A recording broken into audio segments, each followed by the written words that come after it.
사랑과 마음 상담센터에서 보내드리는 이른 아침 햇살받기 프로그램입니다. 이 시간 하나님의 말씀을 통해 마음 치료가 이루어져 믿음의 안위함을 누리시는 시간 되시길 바랍니다.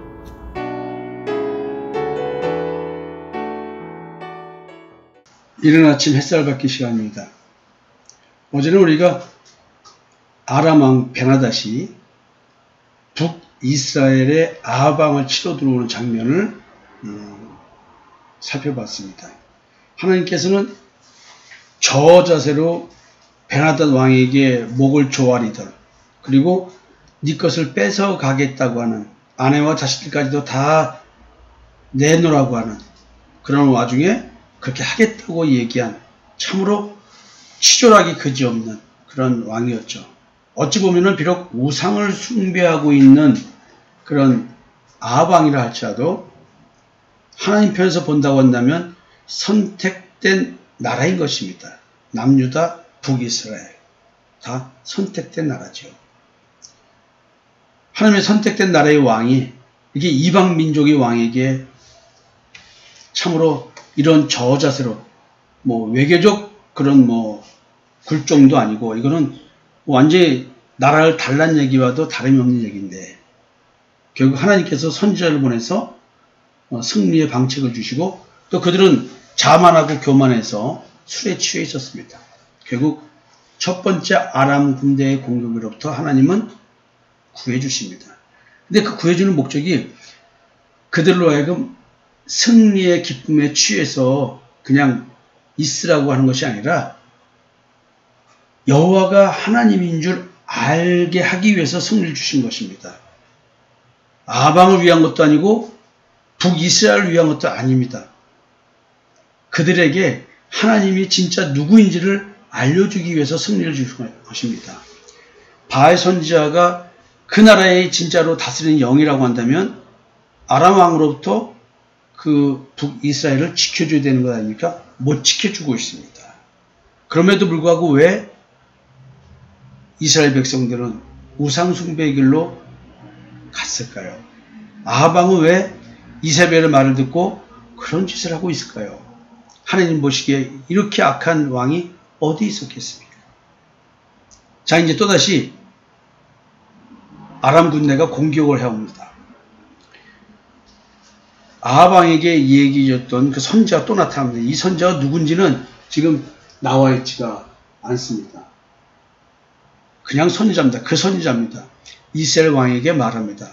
왕은 가서 힘을 기르고 왕께서 행할 일을 알고 준비하셔서 해가 바뀌면 아람 왕이 왕을 치러 오리이다. 그러니까 1년 동안 나라를 정비할 기회를 가지라고 선지자가 말해줍니다. 또 아람 왕은 어떤 졸취를 취할까요? 그 신하들이 또 얘기해 줍니다. 이스라엘 백성들의 신은 산의 신이라고 하는 것입니다. 그래서 산에서 싸웠기 때문에 자기들이 졌다고 얘기를 해요. 그들이 우리보다 강하였거니와 우리가 만일 평지에서 그들과 싸우면 반드시 그들보다 강할지라. 이렇게 이스라엘의 신은, 여호와는 산의 신이라는 거예요. 그러니까 산에서는 강하지만 평지에서는 강하지 못하다는 거예요. 희한한 논리예요. 왜 이런 논리가 나왔는지 참 희한합니다. 왜 그랬을까요? 이스라엘의 여호와는 아람인들 눈에 산신, 산의 신으로 비춰졌어요. 그 이스라엘에 무슨 그렇게 산이 많았길래 그랬을까요? 그 역사적인 이유가 있습니다. 이스라엘은 아직 왕정 시대가 도래하지 않았던 시절 가나안 주민들과 끊임없는 갈등과 분쟁을 겪고 있었습니다. 그때 철병과 마병을 소유한 가나안의 도시국가들에 대하여 효과적으로 대응하기 위해서 이스라엘인들이 잡은 거점은 팔레스틴의 여러 산악지대입니다. 쉽게 말하면 여기서 산악지대에서 게릴라전을 했나 보죠. 그래서 승리를 좀 거둬주고, 그리고 가나안 땅을 정복했다. 그래서 아마 그 주변 국가에서는 그런 산악지대에서 게릴라 전투에 강한 이스라엘만 아마 이렇게 평가된 것이 있었던 것 같습니다. 하여튼 이렇게 이들은 생각해서 이런 전략을 또 얘기합니다. 그래서 베나닷 왕은 그렇게 하려고 준비를 합니다. 그리고 이제 산에서 내려오게 하고 그만큼의 병력들을 다시 준비를 합니다. 그리고 그 각 32명의 왕이 모였잖아요. 그 왕들을 대신해서 각각 총독을 두게 합니다. 그래서 이제 평지에서 싸울 준비를 합니다. 그리고 반드시 이길 거라고 확신을 갖습니다. 드디어 이제 해가 바뀌었습니다. 베나닷이 아람 사람을 소집하고 아벡으로 올라와서 이스라엘과 싸우려고 왔습니다. 자, 그러니까 이제 선지자가 1년 준비를 했으니까 이스라엘 자손들도 준비를 하고 있었겠죠. 그래서 병력을 소집합니다. 그리고 이제 각자 군량미를 주고 진영을 치고 싸울 준비를 했는데 성경은 뭐라고 말하냐면 이스라엘 자손은 두 무리의 적은 염소 떼와 같고 아람 사람은 그 땅에 가득하였더라. 또 절대적으로 수가 불리한 가운데 전쟁을 치릅니다. 과연 실제 전쟁을 붙는다고 한다면 이길 수 있을까요? 그때의 하나님의 사람이 이스라엘 왕에 나와 말하이르되 여호와의 말씀에 아람 사람이 말하기를 여호와는 산의 신이요 골짜기의 신은 아니라 한도다. 그러므로 내가 이 큰 군대를 다 네 손에 넘기리니 너희는 내가 여호와인 줄 알리라 하셨나이다. 참 희한하죠? 하나님을 무시한 거예요. 그러니까 아람 군대의 신하들이 베나닷에게 말하는 이 이야기를 듣고 계신 하나님께서 이것들이 나를 무시했어? 그래, 내가 어느 곳에서도 승리를 줄 수 있는 신이라는 것을 증명해 주마. 이제 하나님 이렇게 말씀하신 거겠죠?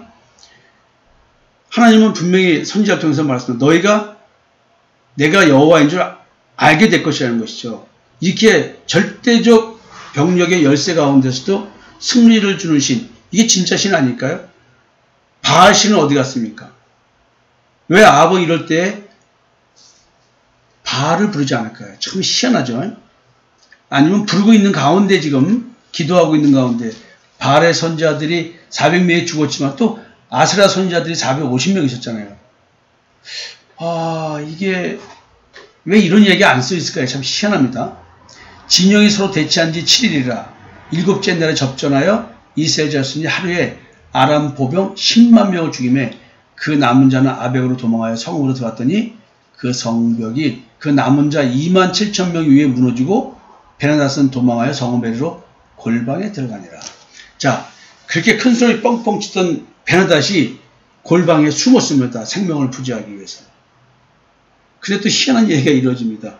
신하들이 말하기를 자기들이 들었대요. 이스라엘 집의 왕들은 인자한 왕이라.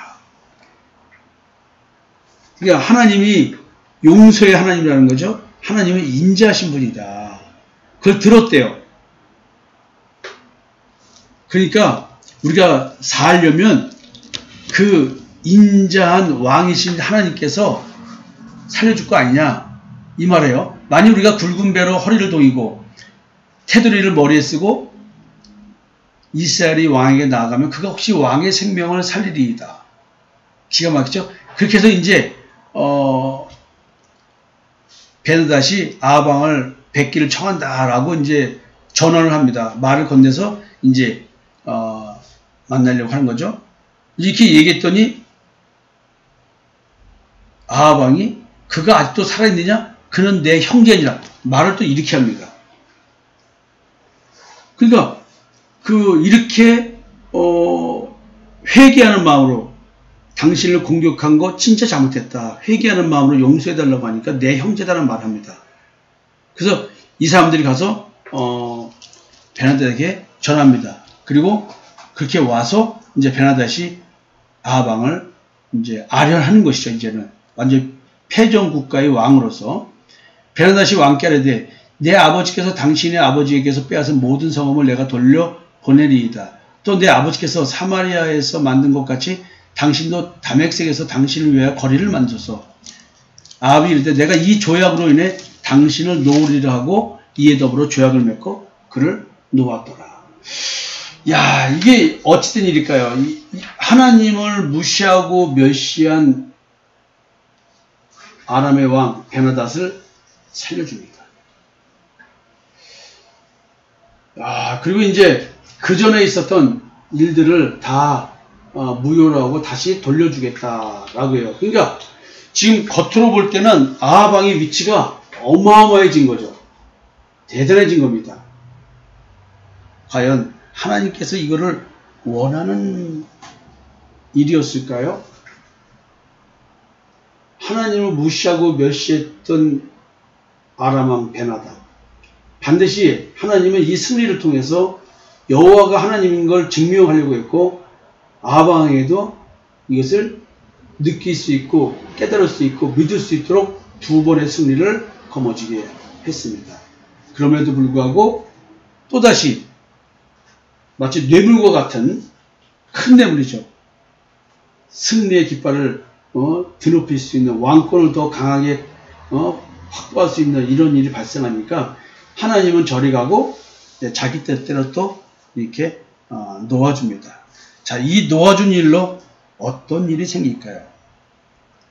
내일 그 얘기를 좀 해보려고 합니다. 우리가 오늘 아람의 두 번의 공격을 통해서 승리를 얻게 해주신 하나님, 이것은 분명히 승리 그 자체의 목적이 있는 것이 아니고 탐심의 우상에 눈이 멀어 있는 자에게 참 하나님이 누구신지, 여호와인지 바알인지 다른 영적 존재인지를 분별할 수 있게 해주는 사건이었던 것입니다. 오늘도 우리 삶 속에는 이와 같이 끊임없이 하나님께서 우리로 하여금 참 하나님 여호와를 의지하게끔 하기 위해서 벌어지는 여러 가지 일들이 있습니다. 근데 하나님께서 하나님이 하나님 되심을 증명하기 위해서 승리를 거머쥐게 합니다. 탐심의 지배로부터 이기게 해주시고, 때로는 삶에서 발생한 사건 사고들에서 해결책을 주시기도 합니다. 이것은 이런 일을 통해서 우상에서 벗어나라는 사인을 계속 주시는 겁니다. 여러분들이 지금 만족된 일들이 있습니까? 그래서 탐심이 채워졌습니까? 그러면 그걸 통해서 하나님을 바라봐야 됩니다. 그걸 통해서 지금 하나님의 역사를 바라봐야 됩니다. 나에게 좋은 것이었습니까? 그럼 좋은 것 그 자체에 매이지 말고 하나님을 바라봐야 됩니다. 여기서 만약에 좋은 것만 바라보고 있다가 적을 죽이지 않는다면, 내 마음의 탐심과 정욕을 죽이지 않는다면 어떤 일이 생길까요? 내일 말씀드리겠습니다.